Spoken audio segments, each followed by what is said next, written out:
Register किया था कुछ 3 साल पहले की बात है कि इसमें अगर जो साहब हैं बैकग्राउंड में किसी का ना माइक ऑन है, तो अगर आप अपना माइक ऑफ कर दें ताकि आप सुन पाए मुझे, और उसके बाद फिर आपके सवाल जवाब ले लेंगे ना इस वक्त। अच्छा चलें ठीक है। अब मेरा इस वक्त मेरे ख्याल में अगर मेरी आवाज़ आ रही है सब लोगों को तो मैं कंटिन्यू करता हूँ इस पे।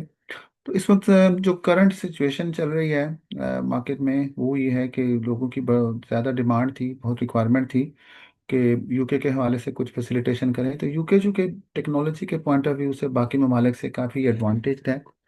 तो इसमें कुछ चीज़ें जो हैं वो ऑनलाइन अवेलेबल हैं लोगों की सहूलियत के लिए।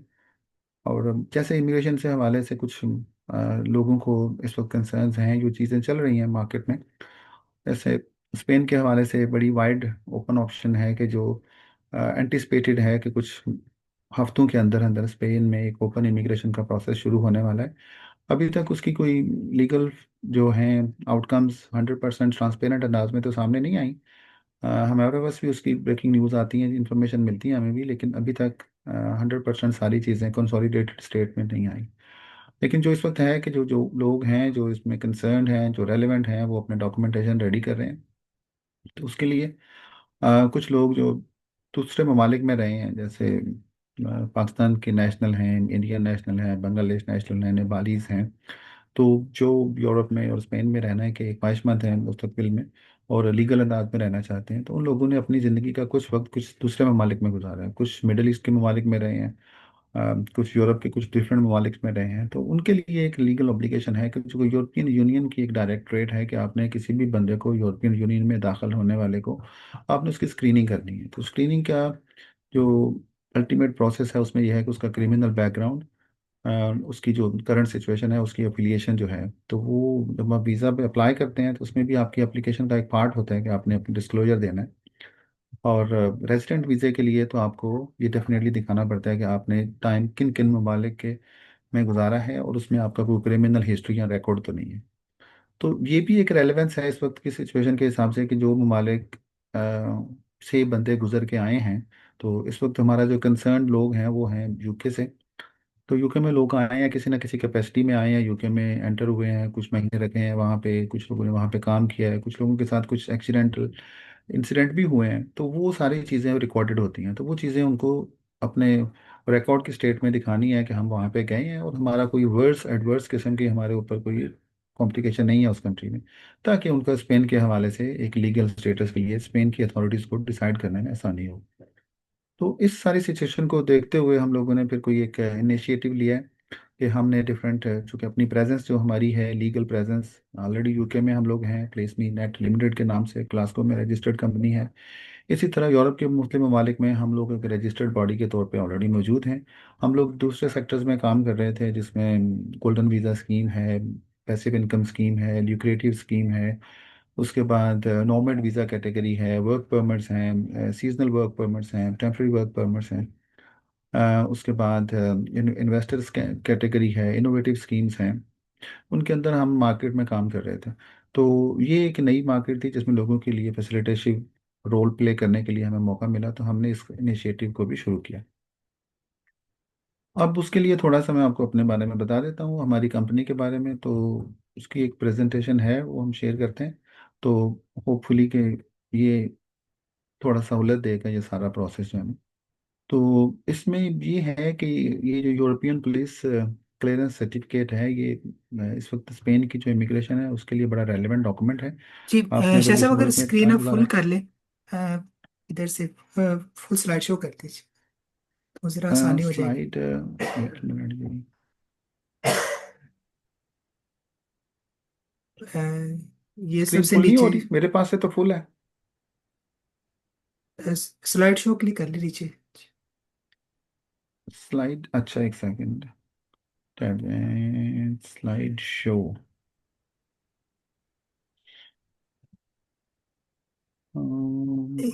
ये सबसे नीचे जहाँ ये जूम इन जूम आउट की बार है इसके साथ ये जूम इन जूम आउट, अच्छा मेरी तरफ इसका व्यू थोड़ा डिफरेंट है, ये वाली है।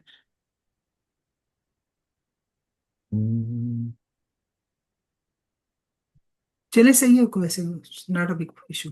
या अब अच्छा, ज़रा बेहतर हो गया।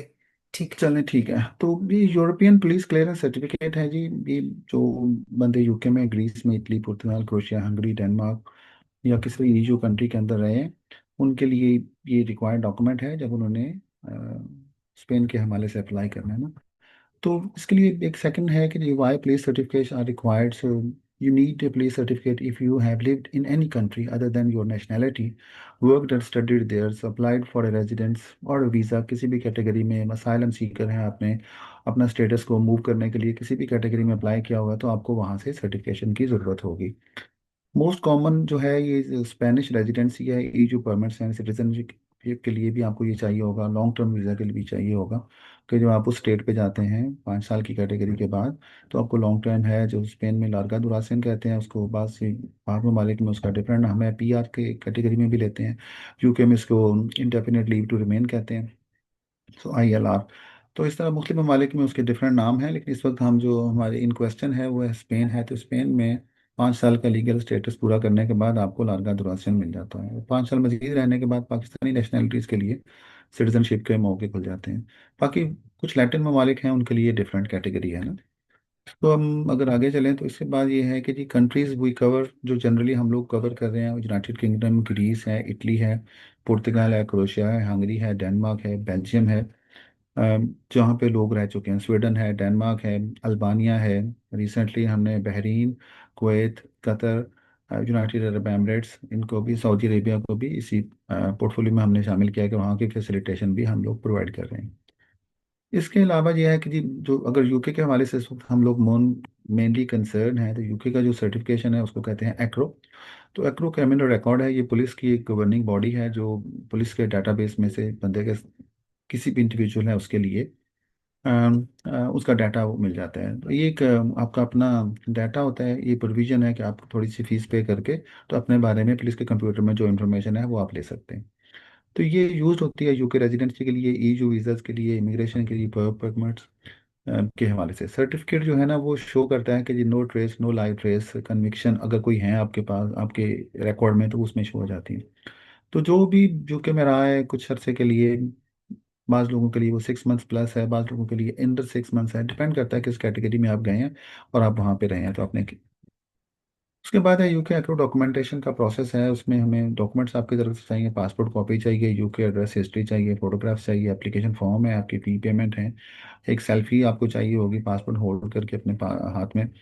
उसके अलावा एक अथॉरिटी लेटर चाहिए होगा हमारी कंपनी के नाम पे कि आप हमें ऑथराइज करते हैं कि हम आपके बिहाफ पे एप्लीकेशन सबमिट करें। उसके बाद इसकी सर्टिफिकेशन है कि वो नॉर्मल स्टेट में आपको एक हार्ड कॉपी में आ जाएगा। अगर उसकी सर्टिफिकेशन है तो उसके लिए फिर हमें इस डॉक्यूमेंट को foreign and Commonwealth development office है जो FCDO, उनका ऑफिस है पिccadilly में, लंदन में, हमें वहाँ पे फिजिकल उसको भेज के तो उसकी वैलिडेशन करानी पड़ती है, जिसको अपोस्टिल भी कहते हैं, जिसके फॉरेन ऑफिस की अटेस्टेशन भी कहते हैं ना। तो चूंकि यूरोपियन यूनियन से निकलने के बाद ये डॉक्यूमेंट जो पुलिस का सर्टिफिकेट है इसकी अटेस्टेशन भी एक वैलिड और मतलब एडिशनल, मतलब आपके डॉक्यूमेंट की ऑथेंटिकेशन बढ़ाने के लिए एक वैलिड डॉक्यूमेंट है। तो क्रिमिनल रिकॉर्ड सर्टिफिकेट जो है, फॉर एग्जांपल अगर कोई ग्रीस में रहा है तो उसके लिए हम लोग ग्रीस में भी फैसिलिटीज प्रोवाइड करते हैं, जिसके लिए हमारी वहाँ पे जो लीगल एंटिटी है प्लेस मिनट IKE के नाम से ग्रीस में, तो वो ये फैसिलिटेशन वहाँ पे प्रोवाइड करती है ग्रीस के हवाले से। इसके अलावा जो इटली का है प्रोसेस, उसमें भी यही है कि जी जो क्रिमिनल रिकॉर्ड है वो उनकी एक गवर्निंग बॉडी है जो कि कोर्ट है वहाँ से वो इशू करती है। तो उसका एक प्रोसेस है जिसके लिए आप अगर इटली में रहे हैं, आपके पास इटली की सजोर है, आपके पास इटली का कोई डॉक्यूमेंट है, आपके पास इटली का एड्रेस का प्रूफ है, तो वही चीज़ें आपने हमें सबमिट करनी है, हमारे पोर्टल में ऐड करनी है। तो उसमें हम उसके बाद फर्दर फैसिलिटेशन करेंगे आपकी, उसकी सबमिशन करने के बाद उसको हम आपको डिस्पैच करवा देंगे। उसके लिए हमने एक नया मैकेनिज्म इंट्रोड्यूस किया है कि स्पेन में हमने मुख्तलिफ इलाकों में अपनी रिप्रेजेंटेशन शुरू की है, जो इन पाइपलाइन है। कुछ कमिंग डेज के अंदर अंदर वो सारी चीज़ें आपको हमारी वेबसाइट पे मिल जाएंगी कि हमारा कहाँ पे फैसिलिटेशन ऑफिस है। मेनली बार्सिलोना को कवर करेंगे, मैड्रिड कवर करेंगे, मेन जो प्रोमिनेंट सिटी है वहाँ पे आपको मिल जाएगा। वहाँ पे आप जाके अपना डॉक्यूमेंट स्कैन भी करवा सकते हैं, डॉक्यूमेंट अपलोड भी करवा सकते हैं, अपनी डॉक्यूमेंट रिसीव भी कर सकते हैं उनके साथ। उनका एक पूरा डाटाबेस आपको हमारी वेबसाइट से मिल जाएगा। अदर अदर यूरोपियन कंट्रीज जो हैं, जिसमें जैसे मैं पहले भी बता चुका हूँ, पुर्तगाल पुर्तगाल है, क्रोएशिया है, हंगरी है, डेनमार्क है, पोलैंड है, बेल्जियम है, नेदरलैंड्स है, फ्रांस है, जहाँ पे लोग किसी ना किसी कैपेसिटी में रहे हैं। पोलैंड उसमें एक शामिल है। रोमेनिया में सभी लोगों की मतलब हमारे पास इंक्वायरीज आई हैं इस वक्त जो हैं हम लोग। तो मोस्टली हम यूरोप के सारे ममालिक को ही इस वक्त एंटरटेन करने की सिचुएशन में और कैपेसिटी में है। तो इसका जो नॉर्मल प्रोसेस है, जैसे पहले भी आपको बता चुके कि आपको एक अकाउंट क्रिएट करना पड़ता है हमारी वेबसाइट पे जाके, आपको अपना पासपोर्ट भेजना पड़ता है, कंट्री में आपकी हिस्ट्री है, ऑथराइजेशन चाहिए, हम आपके बिहाफ पे अप्लाई करते हैं। उसके बाद एक एडमिनिस्ट्रेटिव प्रोसेस में से गुजरने के बाद हम आपको फिजिकल डॉक्यूमेंट सबमिट कर देते हैं। तो इसके बाद जो डिफरेंट इश्यूज हैं जो इसमें जनरल होते हैं, कि अगर आपकी एड्रेस की रॉन्ग हिस्ट्री आप देंगे तो आपकी इंफॉर्मेशन जो है रिट्रीव करने के लिए टाइम लग जाएगा, और टाइम लग जाएगा। अगर आपका नाम मिसमैच करता है, आपने हमें रॉन्गली इन्फॉर्मेशन दे दी है, पासपोर्ट पे कुछ और लिखा हुआ है, डॉक्यूमेंट पे कुछ और लिखा हुआ है, तो इसमें भी आपके कुछ चीज़ें जो है ना, डिलेइंग प्रोसेस हो जाता है, प्रोसेस डिलेड हो सकता है।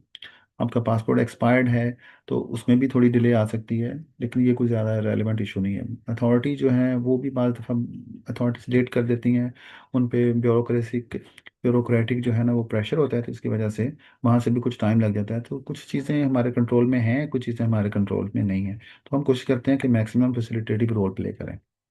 तो बस उसके बाद ये है कि आप हमें क्यों चूज़ करना चाहते हैं, हमारे साथ क्यों कार्य करें। एक तो ये है कि अगर यूके के हवाले से बात करें तो हमारी डायरेक्ट इंटीग्रेशन है एक्रो के साथ, हमारा उनके साथ एक कॉर्पोरेट अकाउंट है, जिसकी बिहाफ पे हम आपके बिहाफ पे हम एप्लीकेशन करते हैं, तो हम उनके साथ एक डिफरेंट टोन में और डिफरेंट कैपेसिटी में बात करते हैं। उसके बाद एफसीडीओ की लेजिस्लेशन में हमारा उनके साथ अपना एक कॉर्पोरेट अकाउंट है, जिसकी वजह से हम सेम डे सर्विस भी ले सकते हैं, कि हम सुबह अगर सबमिट करते हैं तो आफ्टरनून 2 बजे के बाद हम वो कलेक्ट कर सकते हैं। फिजिकल प्रेजेंस उसमें चाहिए होती है, तो हमारा स्टाफ वहाँ पे जाके आपके डॉक्यूमेंट वैलिडेट करवा के ले सकता है। और फिर उसके बाद चूंकि हमारी प्रेजेंस है वहाँ पे, हम आपको लीगली डिस्पैच कर सकते हैं। हमारी प्रेजेंस यूके भी तकरीबन मोस्ट जगहों से हम लोग कलेक्ट भी कर सकते हैं और उसको ड्रॉप ऑफ भी करा सकते हैं। उसके बाद हम स्पेन में भी डिफरेंट जगहों पे हमारी जो एक्सेस है वहाँ पे हम ये चीज़ें आपको दे सकते हैं। तो इसमें जो आपको टेक्निकल एडवांटेज हमारा मिलेगा कि आप जब हमारी वेबसाइट पे जाके या अपनी ऐप यूज़ करके हमारी अपलोड करते हैं, तो आपको बहुत से काम ऑटोमेटिक हो जाएंगे। जो सारे फॉर्म आपको ऑटोमेटिक फिल्ड हो जाएंगे। इसके बाद सेल्फी का प्रोसेस आपका ख़त्म हो जाएगा, आपकी वेरिफिकेशन का प्रोसेस ख़त्म हो जाएगा। आपको अगर हमें अथॉरिटी लेटर देना है तो उसके लिए आपका प्रोसेस जो है ना वो ऑटोमेटेड प्रोसेस है, उसमें आपने स्क्रीन पे ही साइन करने हैं, तो जिससे आपका जो एप्लीकेशन है वो सबमिट हो जाएगी। इसके बाद है कि क्लाइंट पोर्टल जो है, उसमें अगर आप जाएंगे तो आप अपनी प्रोसेस देख सकते हैं, पेमेंट का प्रोसेस आपको मिल जाएगा, अपलोड कर सकते हैं इमेजेस और डॉक्यूमेंट की, आप स्टोर कर सकते हैं अपने सर्टिफिकेट। तो ये हम नया एक फैसिलिटी लॉन्च करने जा रहे हैं, कि जिसमें ये है कि आपने एक दफ़ा हमारे साथ अकाउंट क्रिएट कर लिया तो आप हमारे साथ एक डॉक्यूमेंट मैनेजमेंट सिस्टम भी आपका चल जाएगा। आपको दूसरी जगहों पे डॉक्यूमेंट रखने की ज़रूरत नहीं है, वो एक फोल्डर की शेप में आपके पास एक अलमारी की शक्ल में हमारे पास आपके डॉक्यूमेंट पड़े हुए हैं। जब आपको इमिग्रेशन का प्रोसेस होगा तो आप एक क्लिक से अपने सारे डॉक्यूमेंट डाउनलोड करें, उनको प्रिंट करें, या आपको इमिग्रेशन का जो प्रपोज्ड है कि उनके पोर्टल में अपलोड कर सकते हैं। तो इसके बाद ये प्रोसेस कंप्लीट हो जाता है। अब मेरे ख्याल में तो ये भाई आप क्वेश्चन आंसर रख लें, अगर कोई बंदे कुछ सवाल करना चाहते हैं तो आप उनसे ले लें प्लीज़। चलिए, बहुत शुक्रिया। आपने हमें अपना कीमती वक्त दिया। तो हमारे साथ पार्टिसिपेंट हैं अभी, जो है, जो पार्टिसिपेंट में से अगर किसी को कोई क्वेश्चन है तो वो शायद से डायरेक्ट कर सकते हैं। मैं पर्टिकुलरली अपने हवाले से आपसे थोड़ी रहनुमाई भी लेना चाहूँगा। मैं चूँकि यहाँ स्टूडेंट के तौर पे हूँ अभी, स्पेन में मेरा जो रेजिडेंट स्टेटस है वो स्टूडेंट का है। तो क्या ये जो अभी इमिग्रेशन रूल में चेंजिंग हुई है, इससे मुझे क्या फ़ायदा हो सकता है? देखिए जी, बड़ा स्ट्रेट फॉरवर्ड है कि इमिग्रेशन जो है ना, अभी तक की जो प्रपोज्ड उसके बारे में एसओपीज आए हैं उसमें यह है कि ओपन इमिग्रेशन है, उसमें कोई लिमिटेशन नहीं है, सिवाय एक चीज़ के कि आपको 5 महीने से ज़्यादा ज़्यादा लीगल सेंस में अपना स्टेटस शो करना पड़ेगा, कि आपको स्पेन में आए हुए मोर देन 5 मंथ्स हो चुके हैं। तो वो किसी भी कैपेसिटी में आप लीगल सेंस में अगर साबित कर सकते हैं तो you are eligible for that. और उसमें यह है कि आपकी किसी और सिनेरियो में आपकी एप्लीकेशन करंट ना हो, मतलब किसी ने असाइलम अगर अप्लाई किया हुआ है, स्टूडेंट अप्लाई किया हुआ है, तो आपको वो एप्लीकेशन मोस्ट लाइकली विड्रॉ करनी पड़ेगी नई एप्लीकेशन के देने के लिए। एक ही टाइम पे इमिग्रेशन में दो एप्लीकेशन नहीं होनी चाहिए। बाकी ओपन है सब के लिए, जो भी आए अप्लाई करे और यहाँ पे कर सकता है, मतलब काफ़ी लिबरल है। मुझे इत्तेफाक है कि मतलब ये कि इत्तेफाक कह लें या एज वाइज कह लें कि जो पुरानी इमिग्रेशन खुली थी 2005 की, इत्तेफाक से उस वक्त भी मैं स्पेन में ही था। उससे पहले जो 2000 की इमिग्रेशन खुली थी उसमें भी मैं स्पेन में ही था। तो ये काफ़ी लिबरल है उस हवाले से स्पेन। और इसमें काफ़ी चीज़ें जो है ना वो अ, इस इमिग्रेशन के हवाले से जो इस वक्त तक की खबरें हैं उसके मुताबिक ये बहुत फ्लेक्सिबल इमिग्रेशन होगी। और कोई अगर कोई सवाल करना चाहे तो, या आपका कोई और सवाल हो तो। चलिए, अभी हमारे साथ पार्टिसिपेंट हैं, आई थिंक हैं, उनका नाम लिखा इधर आ रहा है। वीवो उन्होंने जी जी हाय। मैं V23। जी जी। जी जी आप बोलें जी जी, जी वीवो। जी सर। अच्छा, मेरा ना ये क्वेश्चन था कि मैं ना दिसंबर 2024 में ना यूनान आया था, ग्रीस आया था। जी। उसमें ये है कि मैंने ना 19 डेट को जो है ना वो मेरी एंट्री हुई थी 19 दिसंबर को यूनान में। हम्म। उसके बाद फिर मैं मूव हो गया था स्पेन में 4 जनवरी 2025 को। जी जी। मेरे पास उसकी टिकट बोर्डिंग पास मौजूद है। और फिर 16 जनवरी को 16 जनवरी 2025 को मेरी इधर पदरौन भी हो गई थी। ठीक उसका है। भी बकायदा मेरे पास प्रूफ मौजूद है। पहला तो ये हम्म। सवाल है कि फिर मुझे करेक्टर सर्टिफिकेट ग्रीस का लेने की जरूरत पड़ेगी, और दूसरा ये कि अगर जरूरत पड़ेगी तो मैंने आपके ना कांटेक्ट किया था व्हाट्सएप पे। उधर उधर ना एक टैक्स नंबर निकलता है फीमी आम का दायरा, वो तो मेरे पास नंबर नहीं है। उसके बगैर भी मेरा करेक्टर बन जाएगा कि नहीं? ये दो मेरे सवाल हैं, जरा इनको मुझे गाइड कीजिएगा। ठीक है। अच्छा, दो चीज़ें हैं जी। एक तो ये कि आपने चूंकि आपकी एंट्री ग्रीस से हुई है, तो आपकी शेंजन की जो एंट्री है ना ग्रीस से हुई है, और ये बड़ा वैलिड है कि वहाँ से आपका सर्टिफिकेट आए।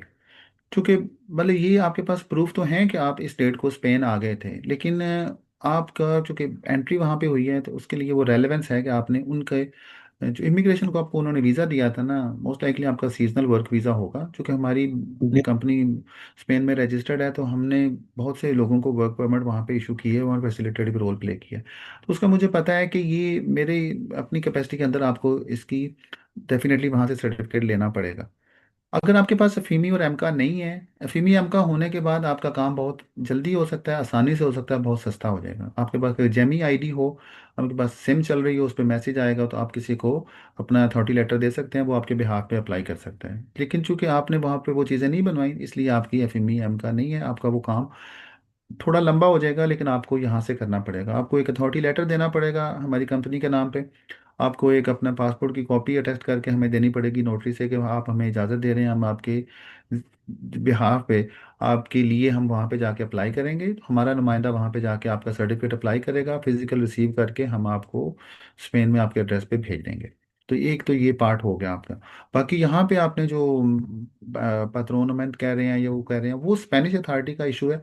वो जब इमिग्रेशन खुलेगी तो उसमें वो आपके डॉक्यूमेंट, जितने अच्छे डॉक्यूमेंट होंगे आपका केस उतना स्ट्रांग हो जाएगा। ठीक तो हो गया। और आपका सर इसका शॉर्टकट जो, ये। जी। जी बोले। जी जी, इसका जो टोटल प्रोसीजर है दायरा, मेरे पास उधर सिम वगैरह भी मैंने नहीं है अपने पासपोर्ट, क्योंकि उधर रहने का मेरा इरादा ही नहीं था, मैं आगे शिफ्ट हो गया हूँ। तो ठीक उसका है। भी ये है कि मेरा कितना टोटल चार्जेस जो हैं वो कितने लग जाएंगे उस पे? अच्छा, ये जो ये एक स्पेसिफिक क्वेश्चन है, इसको पब्लिक इस डोमेन में इस पे डिस्कस नहीं करेंगे। क्योंकि हर एक ठीक हो बंदे गया। का केस डिफरेंट होता है। आप अगर वो हमारे वो डायरेक्ट चैनल पे हमारे जो बैक ऑफिस टीम है ना, उससे करेंगे, तो जब आप इस एप्लीकेशन के प्रोसेस को करेंगे तो आपको एंड में फीस आ जाएगी आपकी, आपने कौन सी सर्विस ली है, कौन सा काम कर रहे हैं, तो उसके मुताबिक फीस आपके सामने हो जाएगी। आपको पेमेंट की इंस्ट्रक्शन भी मिल जाएंगी। अगर आपने ग्रीस में पे करना है तो आपको ग्रीक अकाउंट मिल जाएगा। अगर आपने स्पेन में पे करना है तो स्पेन है, अगर किसी भी मुल्क में आपने पे करना है तो वो आपको अकाउंट की इन्फॉर्मेशन भी उसी पोर्टल में से मिल जाएंगी। लेकिन ये चूंकि जनरल फोरम में हम हर एक बंदे की पर्सनल चीज़ें हम डिस्कस नहीं करेंगे। आपने सवाल किया है, पर्टिनेंट है, आपके साथ और से बहुत से लोगों का ये सवाल होगा, इसके लिए हम इस पे जवाब दे रहे हैं। जी ठीक हो गया सर, बहुत शुक्रिया। ठीक है। ओके, अल्लाह हाफिज़। अच्छा, हमारे साथ एक और भी कुछ लोग हैं जिन्होंने हैंड रेज किया है। सईदा स्टार हैं। अच्छा सईदा, आप अगर कुछ क्वेश्चंस करना चाहें। जी जी, अस्सलाम वालेकुम। जी अच्छा, वालेकुम सलाम। मेरा क्वेश्चन ये है कि मैं ना डेनमार्क से मूव करना है मैंने स्पेन आफ्टर 3 to 4 days। लेकिन मैं यहाँ पे ठीक है। स्टूडेंट वीजा पे हूँ। तो मैं क्या उस ओपन इमिग्रेशन में अप्लाई कर सकती हूँ? और मुझे कौन कौन से डॉक्यूमेंट्स चाहिए होंगे यहाँ से डेनमार्क से, और कोई सिस वगैरह का जो शेंजन इंफॉर्मेशन सिस्टम है उसमें भी नाम वगैरह आए तो उसका भी कोई इशू हो सकता है? लेकिन सिस का जो है ना, वो बेसिकली इन्होंने थर्ड कंट्री नेशनल के लिए रखा है कि उनका डिपार्चर और अराइवल जो है ना वो रिकॉर्ड करते हैं। वो क्रिमिनल रिकॉर्ड नहीं है उसका। एक सिंपल स्टैंडर्ड प्रोसीजर रखा है उन्होंने कि हमें हर थर्ड कंट्री नेशनल जो है ना वो शेंजन जोन में एंटर होगा या बाहर जाएगा तो हम उसका डाटा शेयर करेंगे, अपने पास रखेंगे, तो बंदा कितनी देर बाहर आया कितनी देर अंदर आया। तो इमिग्रेशन तो ओपन है। उसकी जो अभी तक के हदो हाल है उसके मुताबिक ये है कि आपको ये साबित करना है कि आप पिछले 5 महीने से स्पेन में हैं। वो किसी भी अंदाज में किसी भी कैपेसिटी में आप दिखा सकें या इनको मुतमिन कर सकें तो वो आपके लिए ओपन है। अगर आप 2-3 दिन के बाद आ रही हैं तो ये आपको थोड़ा बहुत यहाँ पे आके देखना पड़ेगा कि आप अपने आप को किस तरह ये साबित कर पाती हैं कि आप 2-3-4 दिन बाद आने की बजाय 2-3-4 महीने पहले आई थी। मतलब दिसंबर में आप किसी ना किसी कैपेसिटी में स्पेन में मौजूद थी। अगर आप वो किसी तरह से लीगल सेंस में या कोई डॉक्यूमेंट ऐसा दिखा सकती हैं या ऐसा डॉक्यूमेंट आपको प्रोड्यूस हो सकता है, यहाँ से कोई फैसिलिटेटिव रोल आपको प्ले कर सकता है बंदा, कि आप वो दिखाएं, तो आपके लिए ओपन इमिग्रेशन। इमिग्रेशन में कोई रिस्ट्रिक्शन नहीं है, सबके लिए ओपन है। अच्छा, तो आप इसमें हेल्प कर सकते हैं मतलब अगर कोई इस तरह से डॉक्यूमेंट वगैरह, क्योंकि मैं अभी आ रही हूँ तो। सही था। ये देखिए, ये एक पब्लिक फोरम है, इस पे हम किस तरह इस तरह की कोई चीज़ आपके साथ डिस्कस नहीं कर सकते कि जो हम्म। मतलब डायरेक्ट इंस्ट्रक्शंस और मतलब हम्म। डायरेक्ट इंफॉर्मेशन के अगेंस्ट होती है। आप इसके लिए आपके जो पर्सनल कॉन्टैक्ट्स हैं स्पेन में, उनके साथ डायरेक्ट कांटेक्ट करें, वो आपको इसी हवाले से मजीद इन्फॉर्मेशन दे सकते हैं या कुछ कर सकते हैं। मैं एक बेसिकली स्ट्रेट फॉरवर्ड इन्फॉर्मेशन आपको दूंगा जो वैलिड है और लीगल है। तो मैं आपको वे हम्म। अराउंड या सिचुएशन के हिसाब से पब्लिक फोरम पे आके कोई इन्फॉर्मेशन या मशवरा नहीं दे सकता हूँ। चलिए ठीक है, थैंक यू सो मच। ठीक है, तो ये भाई हमारी मेरे ख्याल जी में सेशन एंड होने में कुछ टाइम रह गया। अगर कोई और है, मेरे ख्याल जी, में एक आई थिंक हैंड एक और है, और हमारे वर्दा। पार्टिसिपेंट हैं। जी जी जी, वर्दा, अगर आप जी कुछ क्वेश्चन करना चाहें। अस्सलाम वालेकुम सर। जी, वालेकुम सलाम। वर्दा कैसी हैं मुझे आप? ठीक ठाक, अल्लाह का शुक्र है। मुझे इंफॉर्मेशन चाहिए कि मैं यूके में 6 मंथ रही हूँ स्टूडेंट वीज़े पे विद अपने हस्बैंड के साथ, ठीक लेकिन है। फिर हम 6 मंथ के बाद स्पेन मूव कर गए थे मार्च 2024 को। तो मुझे ये इन्फॉर्मेशन चाहिए कि मेरे हस्बैंड का जो पासपोर्ट है ना उन्होंने रीन्यू करवा लिया है। तो हम्म। उन मैंने अपना वीजा आपके इस पोर्टल के थ्रू मतलब अप्लाई किया है, वीजा सॉरी करेक्टर सर्टिफिकेट ना अप्लाई किया है। अब मैंने ये पूछना है कि क्या मैं अपने हस्बैंड का भी अप्लाई करूं या उसकी जरूरत नहीं है। देखिए, ये डिपेंड करता है कि आपकी जो, अगर आपने ऑलरेडी अप्लाई किया हुआ है तो आपका अपना तो आएगा। अगर आप किस कैपेसिटी में यूके गई थी, स्टूडेंट गई थी आप? जी मैं स्टूडेंट थी और मेरे हस्बैंड डिपेंडेंट थे।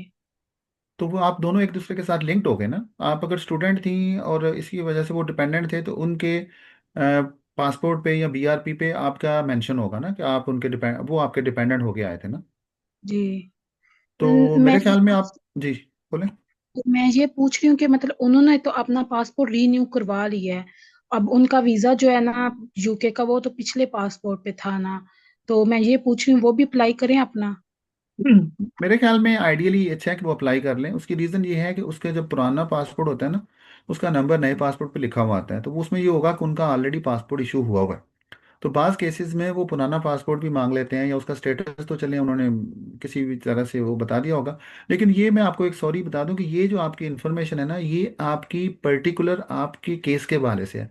तो पब्लिक फोरम पे इसको डिस्कस ना करें आप इसको प्राइवेट चैनल पे बात कर लें। हमारा जो डायरेक्ट चैनल होगा व्हाट्सएप पे, या जिस तरह आपने अप्लाई किया था उसी में से आपके पास जो रेलिवेंट कॉन्टेक्ट पर्सन होगा ना, आप उससे बात करें।